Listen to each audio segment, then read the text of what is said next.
I want to Yo, I had thank to you. talk Last you year into you drink. celebrate my birthday with me. Of course, came through. Yeah, You man. brought that six guard. You brought Drake.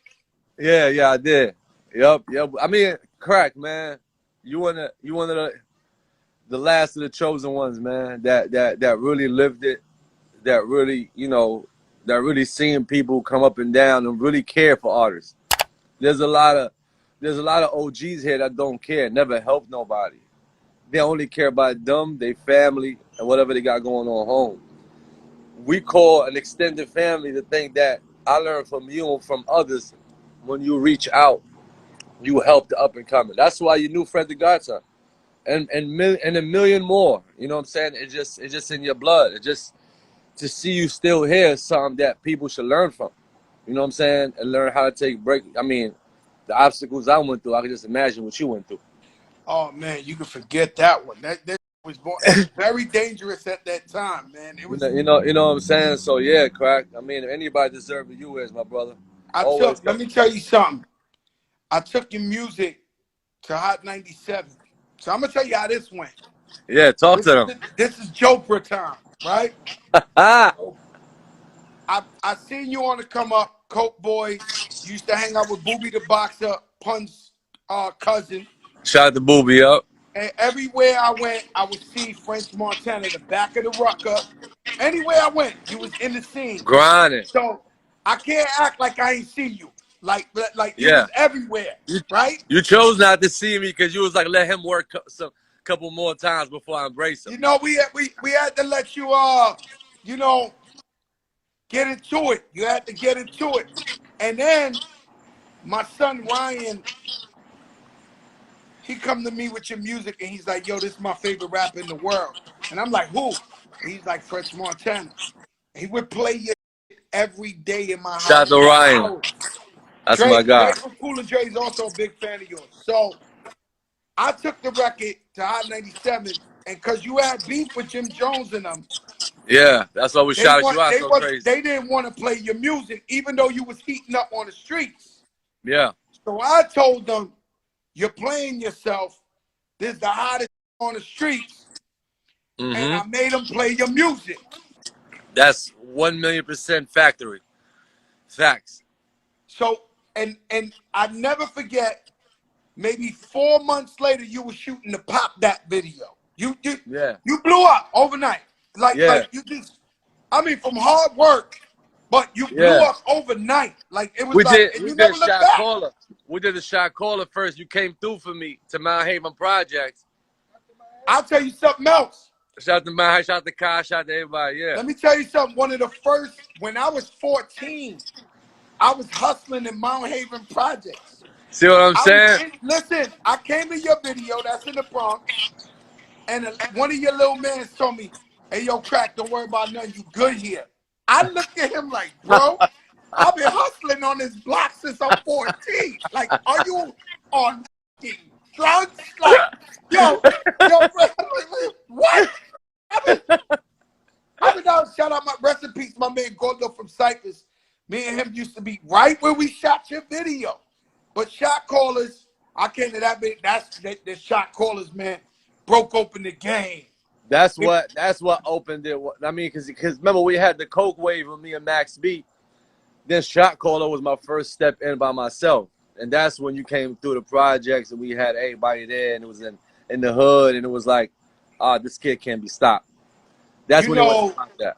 You know, you still can't be stopped, and I look at you as, well, we all look at you as like one of the greatest hustlers in the game.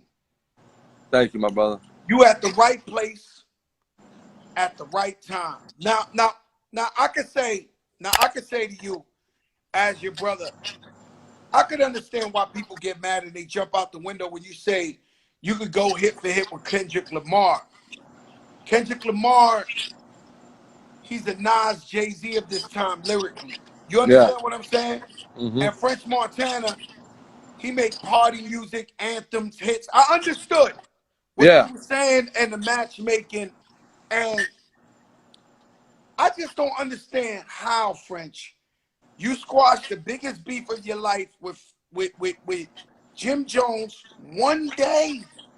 and the next day it looked like you back in beef with Young Thug. Like I don't understand. Like, Hey, bro, look, and tell me if I'm wrong.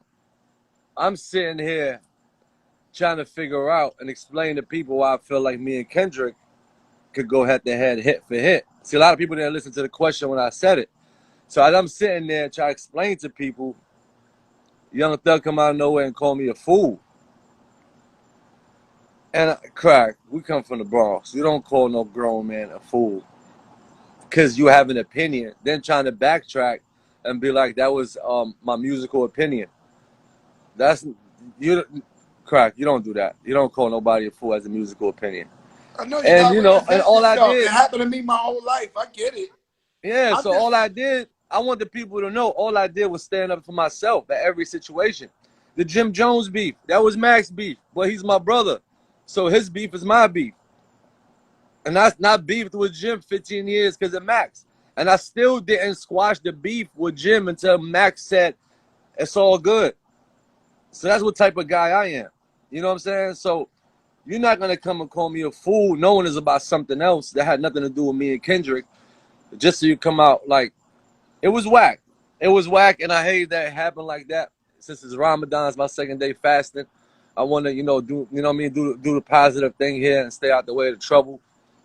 Because at the end of the day, we all, me, Thug, and Kendrick is 3 different artists. You know what I'm saying? So I just feel like, I want everybody to do their thing. I ain't got no beef with them. It wasn't no real beef. You know what I'm saying? It was a miscommunication about something. And as far as the Kendrick thing, I guess Hot 97, bro, you know how he's one of the biggest and toughest critics in the game. You know what I'm saying? High 97 home team. So when they went and did that, at least people was like, all right, there's a debate. yeah, it is a debate just as far as how you saying it, playing it hit for hit. But We all know he's a GOAT. We all know he's the top of the food chain. We all know what Kendrick is. It's not like it's in the like everybody know he's the GOAT. I love Kendrick. Kendrick's one of the first people to embrace me when I came into the game. Like I wasn't talking bad about him. I was just putting myself in the test when it comes to them hits. have you talked to Kendrick yet about this whole little going on? No, I haven't spoke to Kendrick. No, I haven't spoke to Kendrick. But Kendrick ain't worried about it. He's probably, I'm sure he's looking at it laughing. Like, you know what I'm saying?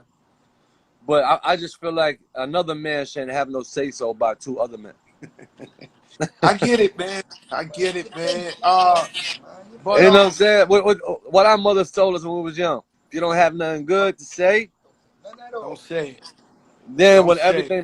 everything backfire, all French is bugging out. He just dead at the beat. I want to go French. I want to go to Morocco. Yeah. Nah, Morocco crazy, man. We gotta go there together, bro. I love that All place. right. So before I let you go, my brother, you know I love you, man. I'm You're with confirming once it's not because sometimes I say stories and they sound so crazy that I start to think I'm lying. Like, Nah. no, because sometimes I say stories where I'm like, I'm lying. Can you confirm the little man in Marrakesh? It's a little Yeah. man. Yeah. The little man exists. I'm a Yo, firm French, you gotta believer. get a picture of him, I was put trying him to get on him a IG. I was trying to get him a visa to come here. I'm happy. You know, my whole family living in Africa. Bro, I'm I gonna get went one on of my let me tell cousins. you something. My You, cousins know exactly who he is. I'm gonna get him to send some let me pictures let and a me tell you video. some send some pics, but let me tell you something. These people, they rub my feet on the plane because I know French Montana. I was over Nah. there, the airline, the Royal, what's the Royal? Yeah, the Royal Air Morocco. I could have did backflips, I'm about to hula do my own. hoops. I'm about They to do was my all own like, festival there. French Montana. I'm about to do Like, my festival there, crack. like the king or something, right? Yeah. The The royal whole. family. Yeah, the royal family is. Yeah, they good peoples out there. No, because I'm trying to tell you, I abused the French Montana so much. Like Yeah. nobody on earth when I went to Morocco. You Oh know what my it is over there. God. You know what it is over there? They got kings, you know? So it's like here, you see how Donald Trump is? Every 4 years, you elect a new one. Over there, you cannot elect nobody. There's the king, and there's his son, you know what I'm saying, is going to inherit the throne. Then there's the family. As a royal family is the real deal. You're It's the talking real king. deal. You're It's the talking real. king. So, Nah, man. Shout so out it's to a lot of everybody. times, and speaking on that, a lot of times when I be telling people how rough it was to come out of Africa as a continent and being the biggest artist from Africa as a continent. I'm not. I mean, I love the Afro music they're doing, and all that stuff. There's a big movement in that. But as far as like an artist besides Akon that did his thing and this and that. One, I mean, one of Akon's the something else over there too, yeah, but yeah, yeah, Akon. But it goes to show you how hard it is. You can name about 5 people, right, out of Africa as a continent. Sade. You you know how Sade from hard. Nigeria. Yeah, even Sade, David O. You can name Wizkid. It's a big movement, The big but movement. yeah, but in New York alone, you have more artists than the whole Africa as a continent. So it's the hardest thing to make it out. That's why people don't make it out, especially to be worldwide artists. To come from there when I was 13 to the mecca of hip hop, which is the Bronx. People think that it's so easy to make it out the Bronx. People don't understand the kind of pressure artists have. It's like going to Chicago Bulls when Michael Jordan was playing and trying to get on the Bulls team.